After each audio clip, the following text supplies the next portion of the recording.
22년 단 한 번의 선택으로 30억 원의 대출을 끌어안은 상가 매수자가 있습니다. 평생 성실하게 살아왔고 남들처럼 노후를 준비한다고 믿었던 선택이었습니다.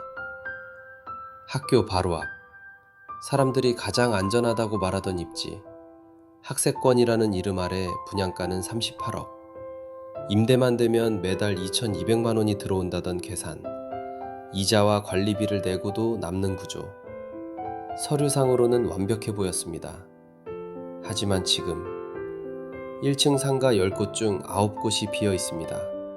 공실률 90%, 이자와 관리비만 매달 1,500만 원, 버는 돈은 없고 시간만 흘러갑니다. 도대체 어디서부터 잘못된 걸까요? 이 이야기는 특정 개인의 무모함을 조롱하기 위한 이야기가 아닙니다. 지금 이 순간에도 전국 곳곳에서 똑같이 반복되고 있는 구조적인 문제에 대한 이야기입니다.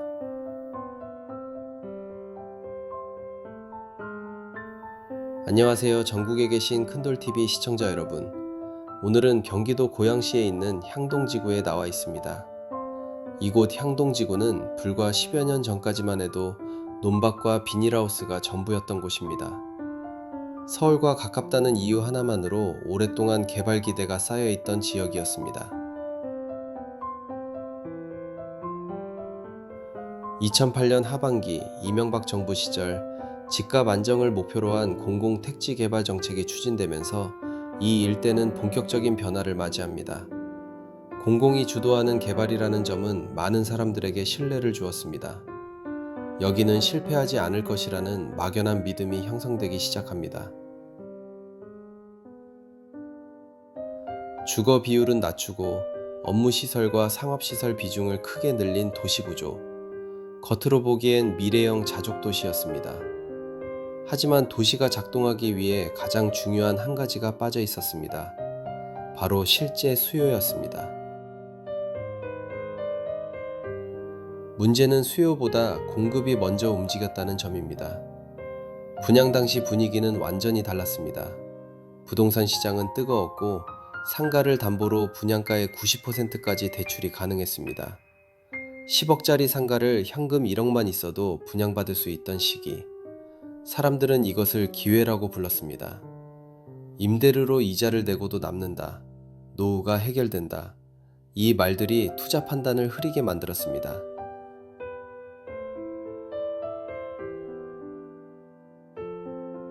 하지만 대부분이 놓친 것이 있었습니다. 상가는 아파트와 다르다는 사실입니다.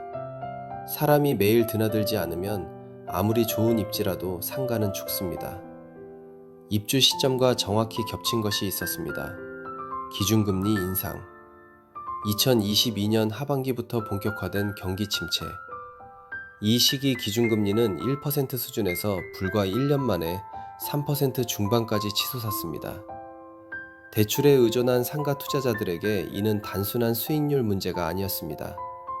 버틸 수 있느냐, 무너지느냐의 문제였습니다. 여기에 수도권 전반의 상가 과잉 공급이 겹칩니다. 지식산업센터와 상가는 결국 사람이 매일 출근해야 유지되는 공간입니다. 하지만 향동지구는 기업 입장에서 선택하기 애매한 조건을 갖고 있었습니다.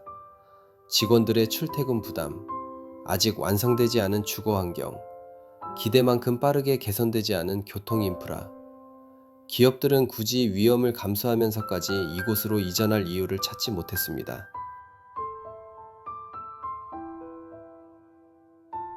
그 결과 임차 수요는 빠르게 얼어붙기 시작합니다.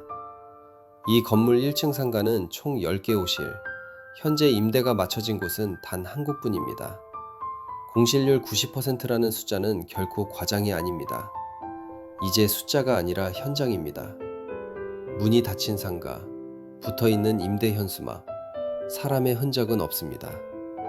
해당 매수자는 1층 5개 호실과 2층 1개 호실, 총 6개 상가를 분양받았습니다. 분양가 38억 3,800만 원, 자기 자본은 8억 원, 나머지는 전부 대출이었습니다. 매달 고정비용만 1,500만 원. 하지만 현실에서 받을 수 있는 임대료는 월세 70만 원 수준. 모든 호실이 채워져도 매달 적자가 나는 구조였습니다. 시간이 흐를수록 선택지는 줄어들었습니다. 버티거나 포기하거나. 결국 분양 후 9달 만에 상환은 멈췄고 상가는 경매로 넘어갑니다. 감정가는 38억대. 하지만 두 차례 유찰 이후 가격은 절반 수준까지 떨어졌습니다. 문제는 여기서 끝나지 않습니다. 같은 건물의 다른 상가 소유주 역시 가족으로 추정됩니다. 한 사람의 판단이 한 가정이 아니라 한 가족 전체를 무너뜨린 사례입니다. 향동지구 전체를 보면 상황은 더욱 심각합니다. 지식산업센터 6곳, 4,000실 이상 공급, 입주율은 20에서 40%대, 관리비를 내지 못해 2억 원 이상 미납된 단지도 존재합니다.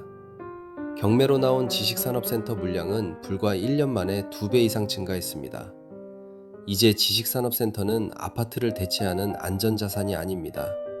명확한 위험자산입니다. 그럼에도 불구하고 공급은 계속되고 있습니다. 하지만 인구는 줄고 기업은 움직이지 않습니다. 이 구조가 바뀌지 않는다면 같은 비극은 지역만 바꿔 계속 반복될 수밖에 없습니다.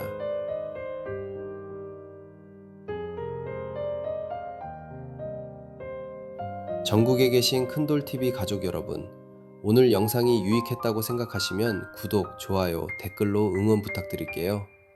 큰돌TV는 다음 영상에서도 더 깊이 있는 정보를 전달드릴 수 있는 이야기로 찾아뵙겠습니다.